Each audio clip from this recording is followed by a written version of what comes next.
ایسا دروازہ بنے جس سے خیر داخل ہو، اگر ایسا نہیں کر سکتے تو وہ کھڑکی بنے جس سے روشنی گزرے، اگر ایسا بھی نہیں کر سکتے تو ایسی دیوار بنے جو تھکے ہوئے کو سہارا دے، کیونکہ اللہ کی مخلوق سے محبت ہی اللہ سے محبت ہے۔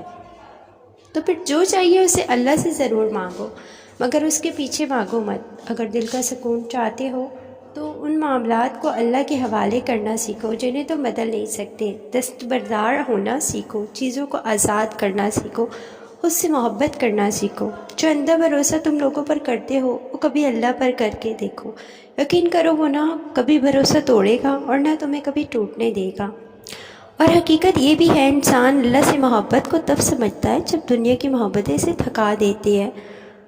اللہ کی بات اچھی لگنا، اللہ کے ذکر سے سکون ملنا، اللہ کی پسند میں ڈھلنے کا شوق رکھنا، اللہ سے باتیں کرنا دل کی پاکیزگی ہے، اور پاکیزہ دلوں میں اللہ بستا ہے۔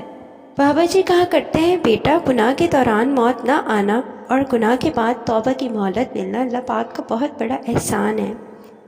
امید کی ڈور اگر ٹوٹ بھی جائے تو بار بار گرہ لگا لیا کریں، چاہے 1000 بار بھی یقین کھو دیں تب بھی پھر سے گرہ لگا لیا کریں، لیکن ڈور ٹوٹنے نہ دیا کریں۔ کیا خبر اللہ کو ٹوٹ ٹوٹ کر باندھی گئی امیدوں کی ڈور کتنی پسند ہو، کیا خبر اللہ کو آپ کا بار بار روتے ہوئے سے پکارنا کتنا عزیز ہو۔ دنیا کی ساری سکون ایک طرف، فجر کی نماز پڑھنے کے بعد والا سکون ایک طرف۔